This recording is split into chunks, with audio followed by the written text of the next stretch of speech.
Are you ready to create riches in your work and life? It's time for Shedding the Bitch Radio and TV, where you can discuss, debate, and get advice on how to discover and shed the bitches of fear, insecurity, self-doubt, and negativity, so you can realize your dreams and life purpose and create and accelerate the riches in life you deserve. So let's welcome your ball of fire host, Bernadette Bose. Good day, everyone, and welcome to Shedding the Bitch Radio. And yes, indeed, I'm Bernadette Bose. I'm so excited that you're here because this is a topic and a discussion that we must have. And we not only want to have it today, but we want to be sure that we continue having this conversation. It's all about how to beat a system that's still rigged against women. And I'm going to be introducing our guest in just a minute. But before we do, I just want to, as always, I want to thank our ongoing listeners and viewers as we air on all of the podcast streaming services, as well as on Shedding the Bitch TV on YouTube. And you have been liking, sharing, rating, reviewing, commenting, and even giving us suggestions in regards to topics and our experts, which is fabulous. You're also, though, helping us find new eyes and ears to the program. And we are so grateful for that as we continue to bring you top-of-mind topics from women around the world and experts, I should say, around the world. And we always appreciate that. So keep those ratings coming and be sure to subscribe to our show anywhere on your podcast streaming services, as well as on Shedding the Bitch TV on YouTube. All right. The other thing, we want to thank our longtime and ongoing sponsor, North Georgia Tax Solutions. Debbie Snelling and her team provide full service financial and tax services to small to corporate size clients around the country, not just North Georgia. And she works also with individuals. So if you should have anything that you need from a financial and tax services perspective, please go to ngtaxsolutions.com and tell Debbie I said hi. All right. Let's introduce this subject and get into this conversation with our guest. Just 2 short years ago, 6 women ran for United States president. Fast forward to today, and women's gains have all but vanished. It started with COVID pushing women out of the workforce to care for their children, culminating in women's stunning 15.5% unemployment rate. Even now, as women return to their careers, they're still light years away from regaining their pre-pandemic momentum. The so what is this isn't a new story. Every woman throughout history has told it in one form or another, but the days of focusing on equality are over. One pioneering advocate, author, and expert, and she is placing it on equity in 2021, which is a new buzzword, but we have to make it more commonplace. Now, her key message around this is that our society has lied to us, telling us that women don't deserve remedies that account for years of sexist systems, or that our current standing is equal to that of men. And our guest is a CNN legal analyst, recognized civil rights attorney, and social issues advocate. But society's version of equality only gives women access. Equity is needed to level the playing field. What we want you to be listening for and hearing today is why small-scale strategies to enact change ultimately fail and what to do instead. She's going to provide you 3 ways women can use boundaries to permanently reshape your future, and simple steps to help men become powerful partners rather than passive allies in creating a more equitable world. Now, our guest is Areva Martin. She's an award-winning civil rights attorney, advocate, social issues commentator, talk show host, and producer. She is a CNN legal analyst, as I mentioned, and Harvard Law School graduate. Martin founded Martin & Martin LLP, a Los Angeles-based civil rights firm, and is the CEO of Butterflly Health, Inc., a mental health technology company. She is a best-selling author. Martin has dedicated her fourth book, Awakening, Ladies, Leadership, and the Lies We've Been Told, to helping women worldwide recognize, own, and assert their limitless power. Welcome to the show, Areva. Hi, Areva. How are you? I'm well. Hi, Bernadette. How are you? Good, great. I was going to say gorgeous because that background of yours is gorgeous with those flowers. Thank you. It's one of the things I did during COVID. You know, we were locked down for many, many months, and we all had to, decide what to do. We're going to watch Netflix all day or, stuff our faces with the foods we love. I did some of both of those, but then I decided to work on my fourth book, Awakening, but I also got into floral arranging. I always love flowers, and I said, you know what? Learn a new skill, right? You have all this time on your hand, and you couldn't go out, you couldn't see people. So thank you. I'm still learning. A good friend of mine got really serious, so she's going to give me some tips, but it's something that I find relaxing, and I've done through the pandemic. So you did those?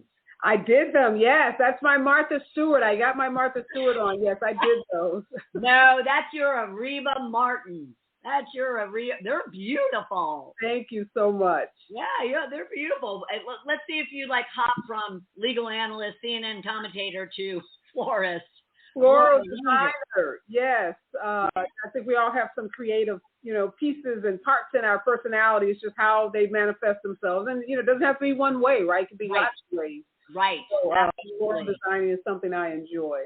Oh, and it's beautiful. And it brings such, light and airiness and energy. It's absolutely beautiful. Well, I'm really, really excited to get into this with you because I'm right along with you in that we need to do something. And obviously you're taking the reins in it. So help us understand your backstory to where it was important for you to turn this or to create this fourth book around awakening. Well, my backstory is I grew up in North St. Louis. I grew up with really strong, powerful women, not a lot of money or, no advanced degrees or, big careers to think of, but a lot of wisdom and a lot of heart, I like to say. These two women that raised me, my grandmother, my godmother, had a tremendous amount of grit and determination. So they worked hard at everything that they did, and they brought a lot of heart and passion to what they did. But I started thinking about awakening really, about 18 months ago or so, maybe almost 2 years ago. And really, the theme and the focus was crystallized for me after the murder of George Floyd, really thinking about the conversations we were having in this country around dismantling systemic racism and structural biases, and thinking about how some of those same conversations and some of those same structures that we were analyzing in the context of race also were relevant in the context of gender, that there were some structures in place in this country that had prevented women from achieving their best lives and their full potential, and that for many, many, many, many years, we often blamed women. We told women, work harder, lean in more, do more, make more sacrifices. But not enough time, nearly enough time, I think, was spent looking at the system. One of the things I say in my book is you can't lean into a closed door. So no matter how hard we work as women, how much we do, there are systems in place that are just designed, for our failure. Yeah. Put it any other way. So that was really, the last 18 months or so have really helped me crystallize this conversation. I wanted to write about it. I wanted to challenge this country. I wanted to challenge women. I wanted to challenge men to start thinking about these issues in a different way. Yeah. Well, I have to point this out. I absolutely love the fact that you inserted the whole conversation around men, because I often find, I don't know about you, I would love for your take on this. I often find that we go out as women and we're beating our chest and we're having these big summits and these big, conversations, and yet there's no men involved in those conversations. Yeah. Do you sense that? Do you feel that that's a disadvantage if we're not always ensuring, not always, but we're not ensuring that we're having them involved in the conversation? Well, I think, you hit upon something, and obviously in my book, I write about men and the important role that men play in us dismantling and rebuilding and reimagining our system. I think there's a place for those, female-only conferences, female-only, gatherings that we have. But I also think there is definitely room and opportunity and a need to bring men into many of these conversations, because the reality is men are still at the top of so many of the systems, so many of the corporations, so many of the, the businesses, the nonprofits, the, electoral offices. So we can talk again amongst ourselves and come to an agreement. But if we don't have the power to change, then, we're just kind of talking to ourselves. Yeah. So definitely we need men. We need our husbands, our brothers, our partners, our nephews, our uncles, our grandfathers. We need them to understand what our plight is and the role that they play in, one, either oppressing us, or two, liberate, being a part of our liberation. So right. I think there's definitely a role for men to play. Right. And pointing out those unconscious biases that they don't really understand actually exist. Oh my God. Yeah. I don't think any of us cannot think of a time that we were involved with a male, whether it's a work meeting or a social event where, a man does something and you're thinking, oh my God, did he just, Yeah. just talk over me? Did he just, step over me? Did he just literally make me invisible? Right. And then you'll say something to the guy. He's like, what, what did I do? What did I say? Yeah. Yeah. Mine was on the pickleball court the other day. My emotion is anger to men. Their emotion is they're just passionate about the game, Anyway, we could go on so many different angles of this. Now, how did you select the 5 lies, which I absolutely love, the 5 lies that you highlight in the book? So, it's funny, Bernadette, I was on a TV show the other day and they were introducing the book. And he said, this guy, was moderating the conversation. He said, is this book 6,000 pages? So I said, I'm glad you recognized that there were so many lies that I could have written about.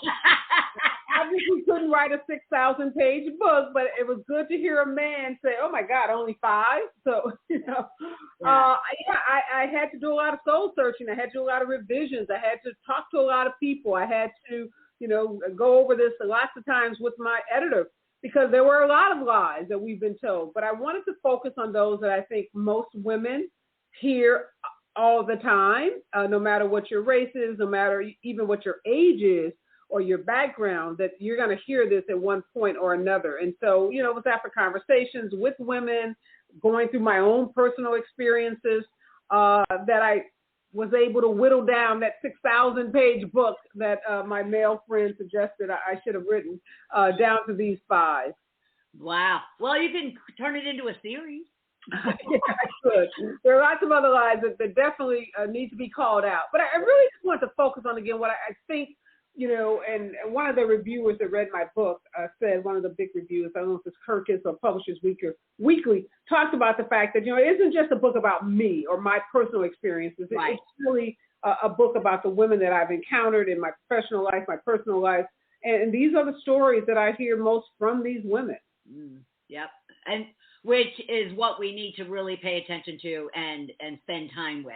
So it's awesome that you captured those, because I was also taken in by your title, Awakening. Someone might look at that and be like, oh, here's another, personal journey, development thing. Whereas Awakening, leadership, and yes. the lies. I wanted that subtitle. I needed it to be provocative. I wanted it to catch people's attention.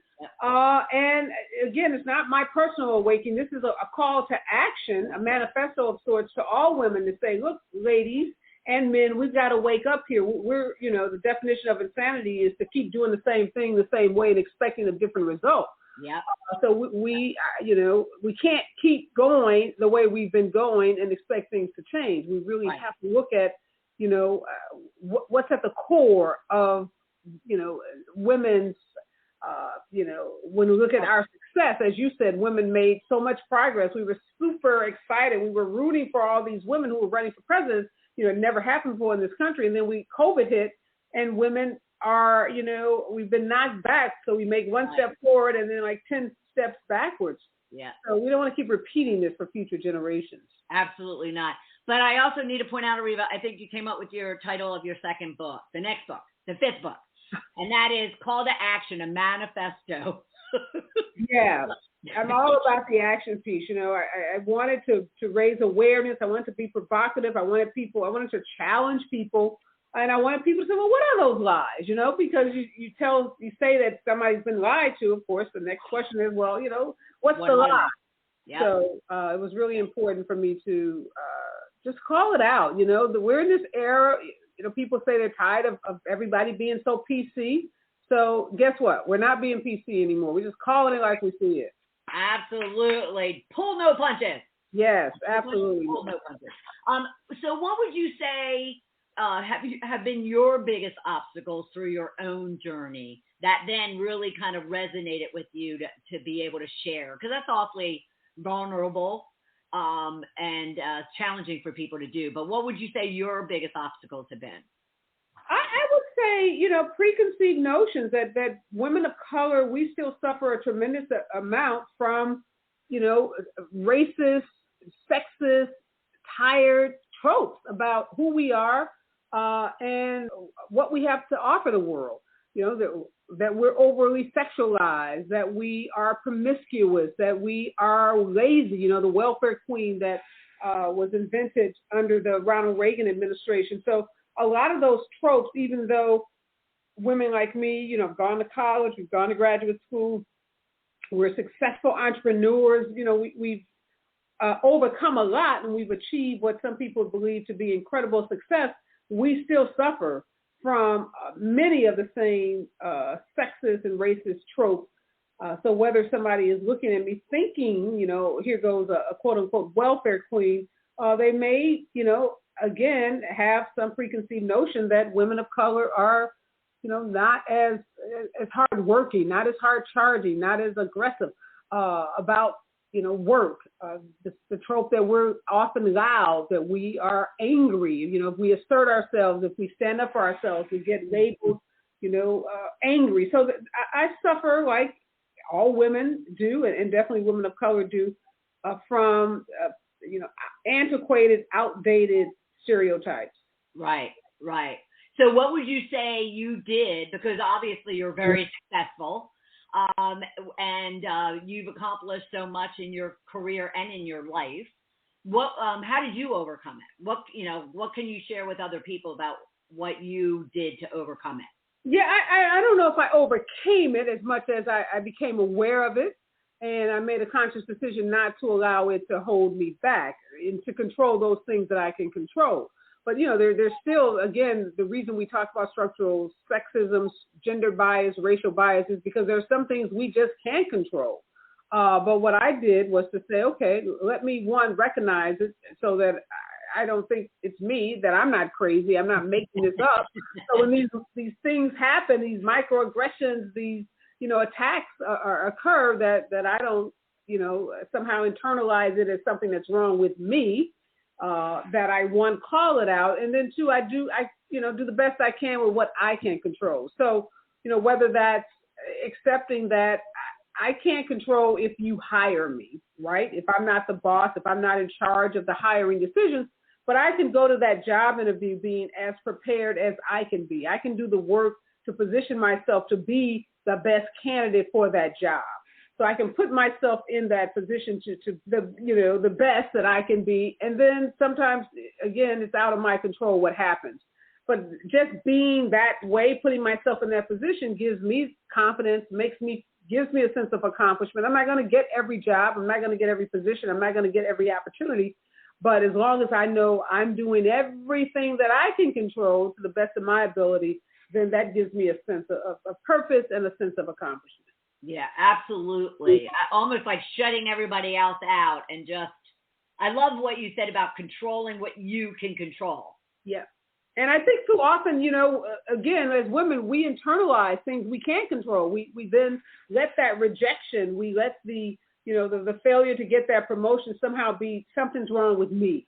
I didn't work hard enough. Maybe I didn't stay at the office that extra 2 hours like, the guy, or I didn't go to that golf tournament, or I didn't do something. And I think a lot of the books that have, come out for women, unfortunately, tell women, do more, sacrifice more, do more, do more. And I really wanted to stop that train and say, wait a minute, we're already doing a whole hell of a lot. I mean, let's just face it. We're raising kids. We're working outside the home. We're, leading the charge in government. We're doing a lot. Yeah. Let's stop and look at maybe there's something wrong with the system and it's not anything wrong with us. So that's really what I wanted this book to do, because I've seen so many women. I mentor a lot of younger women, and, they're still asking questions like, can I have a successful career and have kids? And shouldn't we be past that? Shouldn't, why are we worried today that we have to make a choice? No guy at 25 is saying, well, I wonder if I'm going to climb that corporate ladder or have a family. Right. Not having those kinds of discussions. And it's just troublesome, and it angers me that young women starting out in their careers are still having to decide or think they have to make that binary choice. Either I have a family or I have a successful career. Are those belief systems, are they coming out of the house, like the family? Are they coming out of the school? Are they coming out of the community? Are they coming out of all the, like the media? Let's throw the media in there. Oh, I'm out of all the above. Yeah, I'm gonna check every box because it happens at home. Well-intentioned parents, teach their young daughters differently than they teach their young sons because it's what they've been taught, right? It's habit, it's habitual.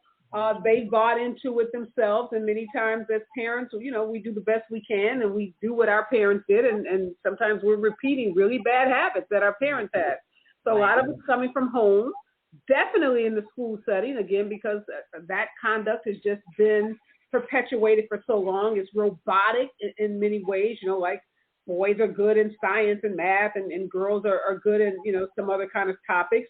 And definitely in the workplace. So, it's up and down. It's in the media. It's in the messages that we send to girls. That's why one of the lies I talk about in the book is about the message about beauty. That's lie number 2, that we tell girls on one hand, your value is not determined by your looks, but yet all of these studies show something to the contrary, completely opposite. Yeah. If you look a certain way, you're going to get more opportunities. You're likely to get past the first interview if you dress a certain way. The beauty business for women in particular, multi-billion-dollar beauty industry, women are told these subtle messages: look better, be thinner, be fit, but we say, oh no, we don't judge you. We're not picking our candidates by how they look. That's a lie. Right. Right. Now, I wasn't sure if you wanted to share what the lies were, or you want everybody to buy the book, which you should buy the book, everybody. Amazon, any bookstore, and you can always go to arevamartin.com as well and get this book. But did you want to share what those are? Well, you know what? That was one of the lies. I'll share another one, and then they'll have to get the book to get the other. And the one that I made number 1, because this is one that was told to me by my very well-intentioned parents, grandparents that loved me to death. I loved them to death, so I know they weren't trying to do me any harm, but it was a lie. Sorry, Grandma.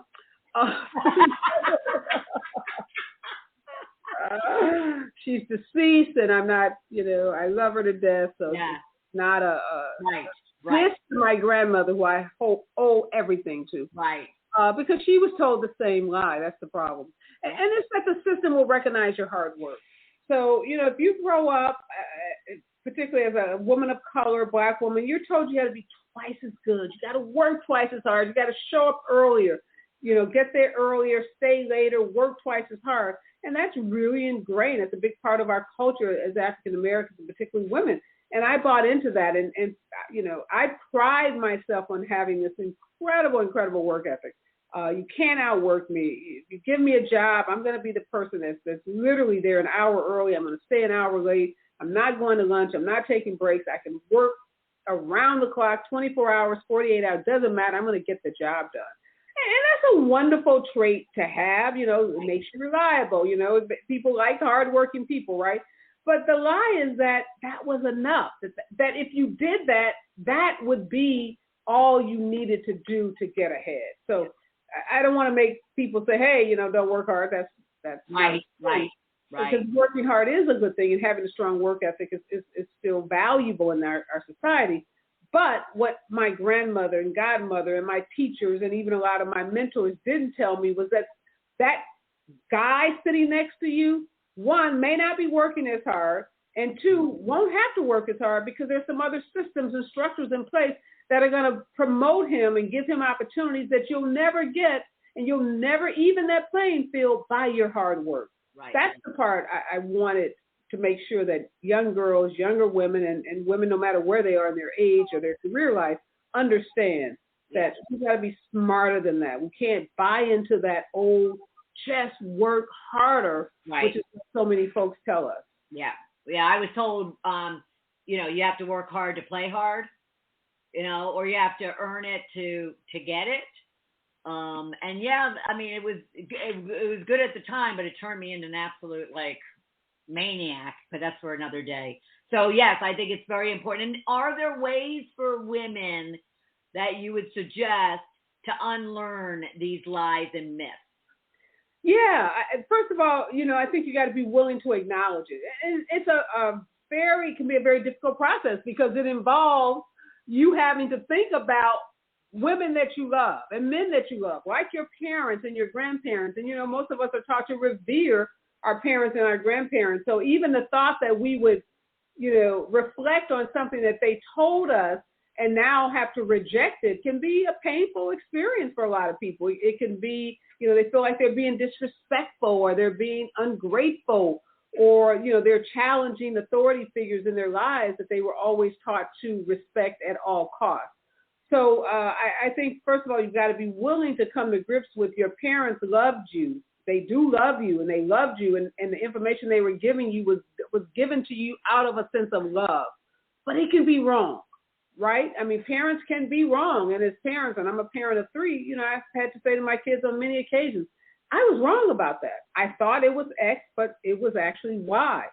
So I think the first step for women is to be able to accept that your parents can be wrong and they still love you, and you can challenge information that your parents gave you and you still love them, that it doesn't disrupt that bond for you to challenge something that was said to you as a child. Yeah. So I think that's the first step, and that can be, like I said, a painful journey for a lot of women. Right. And I think the next thing is being willing to be open to the information and, to be willing to accept, like I said, the hard work. That was hard for me. I mean, I literally was told that every day of my life. I lived it. I prided myself on, I took a great deal of pride in that, in living my life that way. So even for me, having to come to grips with that, wasn't a quick thing necessarily. And I still grapple with it. And I still lean into those tendencies that say, no, just work a little harder, Areva. And sometimes I have to catch myself and say, well, wait a minute. You can't work your way through this. You've done every possible thing that you can do. So I think there's that awareness that women have to be willing to come into. And it takes time. Don't beat yourself up. Don't be too hard on yourself. This is not about, punishing yourself, but it is about being willing to grow. Yeah. I was fortunate. I'm one of 12 children. I have 6 brothers and 5 sisters. And my dad was from the time of the Depression. Oh, okay. So even with that, he at least, shared with the girls, like, get out there, live your life, go after anything and everything that you want. Don't let anything stop you, including men, type of thing. Wow. So I was trust me, there was other stuff that, that came in from the times. But at the same time, I was blessed to have, that.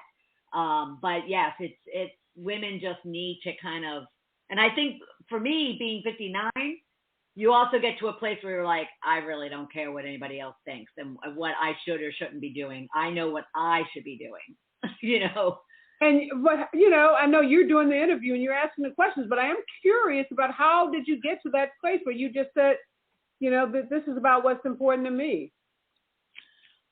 I don't know. The interviewee turns into the interview.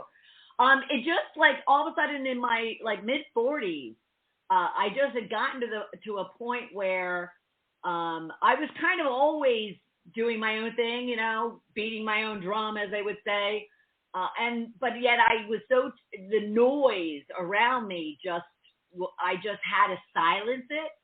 And I don't know, I just had this awakening. Everybody, that's her book, Awakening. I had this awakening, and I just simply said, you know what? I cannot be concerned about the do's and the don'ts and you shoulds and you shouldn't. I just need to kind of listen to my heart and follow God and my faith. I think, it was just kind of a journey myself. But this is your journey. No, and the reason I asked you that is because, I don't know if you have to get to be a certain age, right? Or if there's a certain upbringing. Something happens for women. And I've talked to so many women that have had that awakening moment where they say, you know what? I understand that this isn't about mother, father, partner, spouse. This is really about me. And, when they get to that point, there's such a sigh of relief. There's, they get to exhale, right? They get to, you just feel like a huge burden has been lifted off of you. And then you can just fly, you can soar, you can, do those things which, excite you, that light your soul on fire. Right. And I think that's what your story and even your book, mine as well, it will help women to really kind of see, because it is the most liberating thing, ever. And so if women can get to that point, that, that's just what I think age only plays, Areva, into it, because you do get to a certain age where you're just like,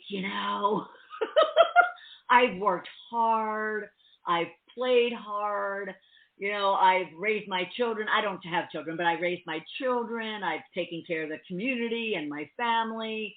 It's time. It's time I turn it on me. Wouldn't you agree? There is such a sense of calm, I think, that comes over women, and and people say, "Hey, I'm living my best life," right? Yeah. And I'm now making choices that really, that are aligned with my values, my purpose. And it takes us a while to get there, and that's why I wanted to write the book. I wanted to help women, again, like I said, understand that it's okay to let go of a lot of those stereotypes that we ourselves have bought into. So this isn't just about what others, in this case men, think about women, but oftentimes women, we've bought into a lot of the stereotypes and gender biases and limitations that have been placed on women. We often can be our worst enemy. We can be the worst friend enemy to other women. We can be the most critical. We can be the most, harmful to other women. So we also have to unlearn, a lot of what has been indoctrinated into us over centuries. Right. And, and I know you already started touching on it, but what would you say would you say is the biggest takeaway from anyone reading your book, male or female? And if it's different for each, but male or female, because I do think it's important, guys, and we do have men that follow Shedding the Bitch, it's important for you to pick up this book. That's all I'm going to say. It's important. The biggest takeaway for women is that you're enough, and chances are, if you are picking up this book and reading it, you're already working incredibly hard. You're already doing a whole hell of a lot.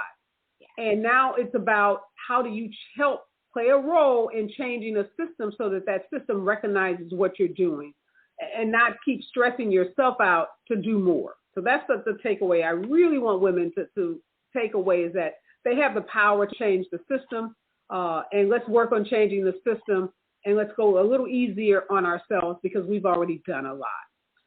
What I want men to take away is that we have a problem. And despite legislation, despite having a vice president in the White House that's female, a speaker of our Congress that's a female, governors around the state, CEOs, although there are not that many of Fortune 500 companies. I think there are only 8 right now. Yeah. But despite the fact that you may have a woman in your life that looks like she has it all together, we have a problem. Because I think it's too easy in this country for us to look for men, and sometimes women, but definitely I'm talking to men now, to look at their wives or their girlfriends or sisters or some woman in their life to say, oh, she's super successful. Why are we talking about this? Women have gotten everything they wanted. And I've heard men say that, oh, come on, you guys, you won that battle in the 60s or the 70s. So I want men to recognize, no, we still have a problem. We still have a huge issue, and that we need them. And I really try when I do speaking events and I'm talking to big groups, particularly groups of men, I appeal to them in terms of what I think will resonate, and that's what they want for their own daughters. Yes. So, men love their daughters, right? Mm-hmm. And most, good dads love their daughters. They want the best for their daughters. They want their daughters to have every opportunity. Mm-hmm. But, I really try to get them to see, okay, that is going to be largely contingent upon how you treat other women. That it's not just about your daughter. Your daughter won't have that pathway to that unlimited, potential if you don't use your power to help pave the way for other women that you work with. Right. And I want men to realize we need you speaking up. Yep. We need you, taking the blinders off. And I give some really good concrete examples in the book of what men can do. Nice. So. Nice. Well, that said, that's a great segue to the question of, is there a way, because I'm thinking, oh my gosh, I would want to buy boxes of this if I was in corporate and a leader and just pass it around to all of my leaders, men and women. And is there a way for groups of people to come together and use this book together to kind of walk through, read through, and collaborate and talk about, the content of your book? Oh, absolutely. And I am working with Toyota, is one of my corporate sponsors, and I'm doing some events around the country with groups of women that Toyota sponsor through conferences, and they bought a large quantity of books. But there's definitely on my website at arevamartin.com, there are opportunities for corporations, for book clubs, for social clubs, for professional women's organizations to definitely buy the book in large quantities. But it's a perfect book for your book club, for somebody that's working in HR. You may be working in the diversity and inclusion in your college, in your university, in your business, and you're looking for a way to have a conversation about these topics and to bring both the men and women in your workplace together. It's definitely a great opportunity to do that. Awesome. That's fabulous. That's fabulous. That's exactly what people need to do and leaders need to do and provide to their teams. So what women inspire you, would you say? Yeah, one of the women and I was just asked this question recently, and the woman that immediately came to mind, young woman, is Simone Biles. I look at Simone, I look at her courage, her strength, her resilience. And one of the things I'm real big on is definitely reaching back, sending the ladder back, helping younger women. But I think there's so much that women of my generation, your generation, can learn from younger women. And I love the concept that, when I talk to people about mentoring, it's never about, just the experienced, mature person helping the younger person, but it's a reciprocal relationship. And I think, women can learn so much from Simone Biles. Here she is, opportunity of a lifetime to, be a gold medalist. And she made a sacrifice, just in the middle of what was the biggest opportunity ever. We know she's going to get a gazillion endorsements, and she stood to make millions of dollars.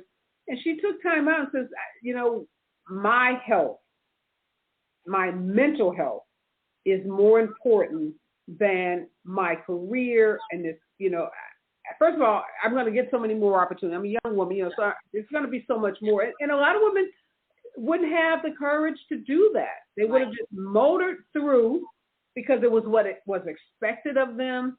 It's what they had been told they have to do. So I just have a tremendous amount of respect. And then after that, she goes before the Senate committee. Just, yes.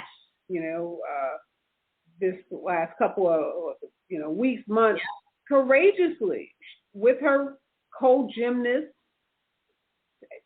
speak up about the most vile sexual assault that happened to her and her fellow gymnasts. Yeah. And again, having the courage to do that. And I think people underestimate how revealing and how vulnerable you are when you talk about mental health, which we know in this country is still very much stigmatized. Yep. When you talk about sexual assault, which is still very much stigmatized. So here's this, I don't even know if she's 25 years old. Oh, no. And she's done something that, women 2-3 times her age, would never have the courage to do. Right. So she's my hero. Ah, that's awesome. And a great one. A great hero. Yes. And I agree. I have 22 nieces and nephews. I think about 16 of them are girls. So it's just like, you just want to sit there and go, oh, just go after everything that, I went after a lot, but go after it, do it, whatever you want. Don't let anybody stop you. I love that message. So what can women do, or I guess, how should women talk to men in order to kind of pull them out of the, of the shadows and help in this situation? After they smack them upside the head? Oh, yeah. Go ahead. Okay, let's assume no violence is involved in this conversation, that it's civil and no one's getting hit because we don't condone violence. I think you got to just come straight at them. This is not a conversation that we should be tiptoeing around. I think we have to just say to the men in our lives, the men in our circles, the men that we have some power and influence over because they're related to us or they work with us or they're friends, that we got a problem. I think we just have to say it. And we want them to I think you quote some of the statistics that you'll find in my book, and you get them to see that don't get fixated on one success story, because that's what people tend to do. They say, oh, no, but what about, X? And they forget that X is one person, and this country, has 150 million women, like we're half of the 300 million population, it's not more. So you can't take one example and generalize that across, millions and millions of women. So it's saying to the men in your life, I want to talk to you. This is really important to me. And I'm not bashing you because I understand what you were taught. So, I understand how you were raised. I understand the messages that are given to men. But I want to start having a conversation and a dialogue with you to see how, so many of those messages were wrong. And look, from wearing seat belts, there's so many examples of things in this country that at one point we thought we were doing it right, and then science comes along, research comes along and shows that we were doing it wrong. Mm-hmm. So people evolve, and that's a good thing. Right. We all should be evolving. Right. And so, we have to be willing to recognize that when we know better, we do better. Yeah. And so it's a conversation about, hey, we've evolved, and let's talk about what that evolution looks like. Yeah, I love that. And how you can help with it. Yes. Right? Absolutely. Yeah, and how you can help with it. That's awesome. Any last, oh my God, yes, we could talk forever, I want women to be empowered by the book. I want them to be inspired. I want them to be motivated. I want men to be equally inspired and motivated. Do it for your daughters. Do it for the women you love in your life. Do it for those women. I want women to buy the book for their spouses, their men in their lives, and I want men to buy it for the women in their lives. And let's get a conversation going. Let's get talking. There's lots to talk about. There's lots to talk about, and we can continue our conversation forever, but we don't have forever as time. So thank you so much, Areva. I so appreciate you being here. My pleasure. Thank you for having me. Look forward to many more conversations like this, and best of luck to you. Yes, thank you. And congratulations on the book. And everybody, I want to remind you, the book is coming out or is out, and you can get it at Amazon. You can get it at any bookstore. You can get it online. Go to arevamartin.com as well and check out everything that Areva is doing, because obviously she's a powerhouse. And just get the book. That's plain and simple. And just use it and try to help the conversation to move forward so we can all influence change. Wow, what a discussion. Thank you so much. Thank you. Appreciate it, Bernadette. You're welcome. And for everyone, thank you so much for participating in today's or joining us for today's discussion. If you want to learn more, please, arevamartin.com. If you want to tune in each and every week, please check us out at Shedding the Bitch TV on YouTube. Go to any one of your podcast streaming services and like, follow, subscribe, comment, rate, and we will look forward to having you right back here next Tuesday at noon Eastern Time. Thanks, everybody. Bye. Thank you for taking part in Shedding the Bitch Radio and TV with Bernadette Bose. We would love to know what your biggest takeaway was. Go to Shedding the Bitch on Facebook or YouTube and leave a comment. You can also subscribe to the show on Apple Podcasts and YouTube so you don't miss a single episode of the show. And with your input, we can help other powerhouse women just like you find the show and decide if it's right for them. Learn more about Bernadette at balloffirecoaching.com. See you next week.